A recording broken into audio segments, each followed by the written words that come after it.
ایک قیامت کی نشانی آ گئی ہے.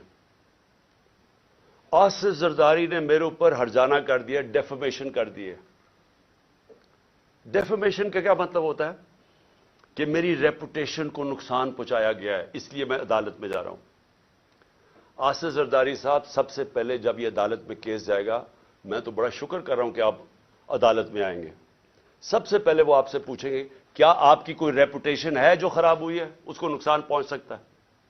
ساری دنیا میں مضمون آپ کو دکھائیں گے پہلے کہ مسٹر 10% آپ کا نام رکھا گیا تھا, کہ ہر چیز کے اوپر پیسے بناتے تھے.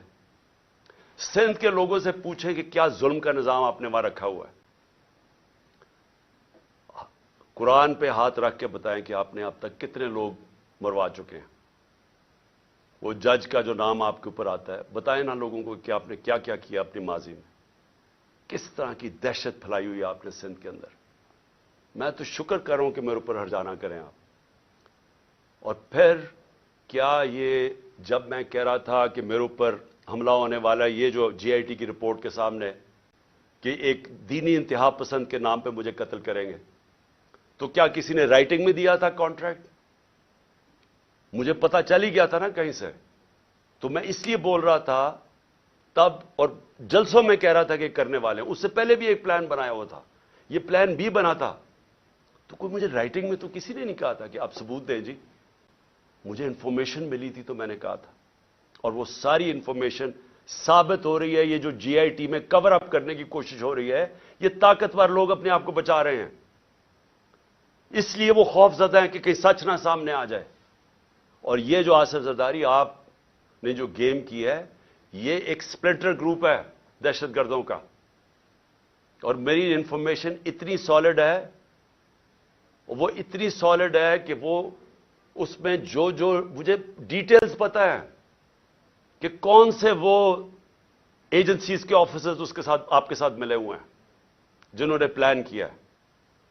پہلے تھا ایک قتل کا پلان ہے, اس کو میں نے جب 4 نام میں نے ٹیپ پہ ریکارڈ کر کے ملک سے باہر پہنچا دیے, مجھے کچھ ہوگا وہ نام آ جائیں گے. پھر پلان بی بنا جس میں 3 لوگ ملوث تھے, اس کا میں نے سیدھی طرح, اور اس کی ایف آئی آر, اس کی کیونکہ ایف آئی آر نہیں ہوئی, اسی سے ثابت ہوتا ہے کہ وہ 3 ملوث تھے. کیونکہ میری رائٹ ہے, یہ تو میرا حق ہے کہ ایف آئی آر, میرے اوپر قاتلانہ حملہ ہوا, مجھے اجازت ہونی چاہیے تھی. انویسٹیگیشن میں اپنے آپ کو ثابت کر لیتا ہے. اور یہ جو تیسرا جو یہ پلان انہوں نے کیا ہوا ہے, اب یہ دہشت گردی کے نام پہ ہوگا. کہ پہلے تو دینی انتہا پسند نا, سلمان تسیب ٹائپ مرڈر. اب یہ ہوگا کہ جی دہشت گردی ملک میں آ گئی ہے, تو جی دہشت گرد کا خود کش حملہ ہو گیا اور عمران خان کو مار دیا. میں یہ اس لیے ساری قوم کے سامنے لے کے آ رہا ہوں کہ آصف زرداری, آپ نے جو اربوں روپیہ اس ملک کا چوری کر کے باہر رکھا ہوا ہے, یہ قوم آپ کو معاف نہیں کرے گی. اس لیے میں نے کیا ہے کہ آپ پیسہ نہ انجوائے کریں, بعد میں یہ سمجھیں حملہ کروا دیں. اور وہ جو آفیسرز بھی ہیں, ان کا بھی مجھے پتا ہے کون ملوث ہے ان کے اندر. اور اس لیے میں پہلے سے لوگوں کو آگاہ کر رہا ہوں, اور میں بڑا شکر کر رہا ہوں کہ اس آدمی کو میرے ساتھ عدالت میں کھڑا کرو. میں اس کی پوری کتاب ہوگی, اتنی بڑی کتاب ہوگی بتانے کے لیے کہ اس کے پاس ریپوٹیشن ہی نہیں ہے ڈیفینڈ کرنے کے لیے. آخر میں اپنی قوم کو میرا آخری پیغام یہ آج کی تقریر کا کہ دیکھیں, ایک ملک پھر سے یہ یاد رکھیں کہ ہم جس طرح جا رہے ہیں, یہ ملک ہم تباہی کی طرف جا رہے ہیں. کیوں؟ کیونکہ ہمارا ایک بہت بڑا, جب پاکستان بنا تھا, اس کے پیچھے ایک بڑا فلسفہ تھا, اس کے پیچھے قربانیاں تھیں, اس کے پیچھے ایک بڑی خواب تھی. اس ملک کو بنانے کے لیے ساری دنیا, مسلمان دنیا میں خوشیاں ہوئی تھیں.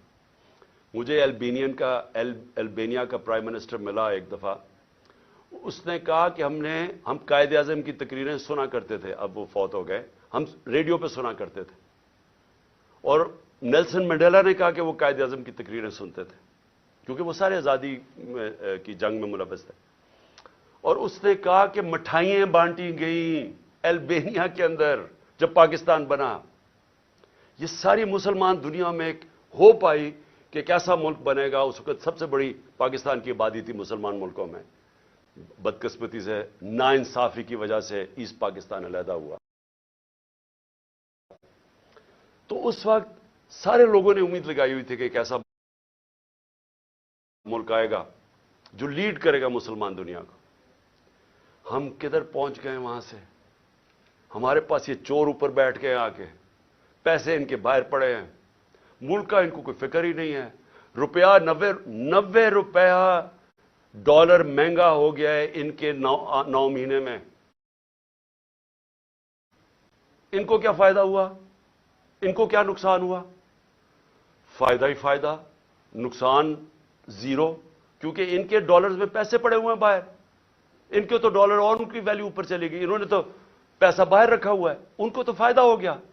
نقصان ہماری طرح کے پاکستانیوں کو ہو رہا ہے جن کا جینا مر رہا ہے یہاں. ان کے لیے تو عذاب ہو جاتا ہے, جی ECL پہ ڈال دیا, مجھے ڈالیں ECL پہ, مجھے کیوں نہیں فکر کہ اچھا جی ECL پہ ڈالیں گے تو مجھے بڑا کوئی مسئلہ ہو جائے گا. ان کو کیوں مسئلہ ہے؟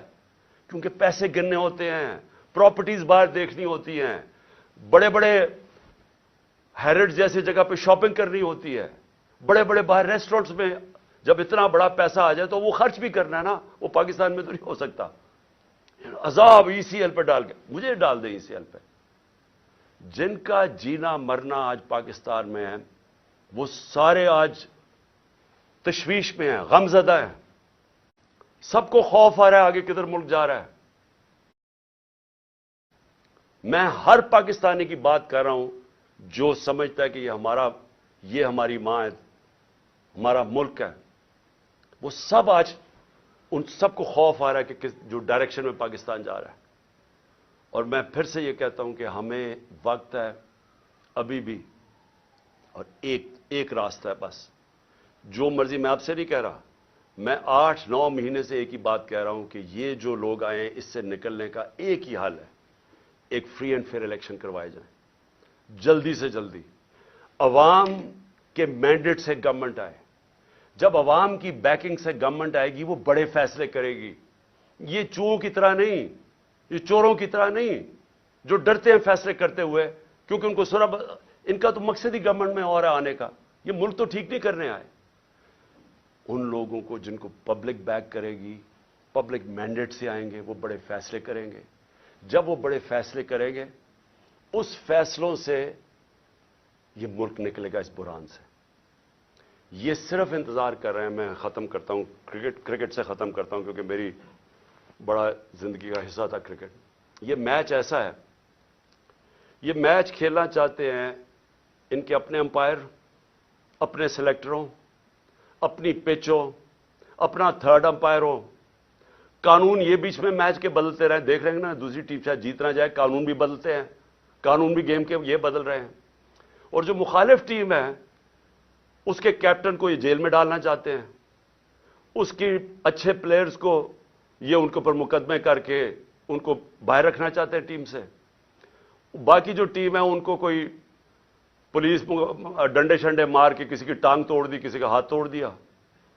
اوپر سے جب یہ سمجھے گے نا کہ اب یہ ٹیم بالکل ہی اب نکارا ہو گئی ہے, تو پھر وہ 12th مین جو باہر لندن میں بیٹھا ہوا ہے وہ جب سمجھے گا نا, وہ اتنا ڈرپوک آدمی, وہ صرف تب واپس آئے گا جب وہ سمجھے گا اب ٹیم قابل ہو گئی ہے کہ جناب میں اب نیلسن منڈیلا آ کے اب میں جیتوں.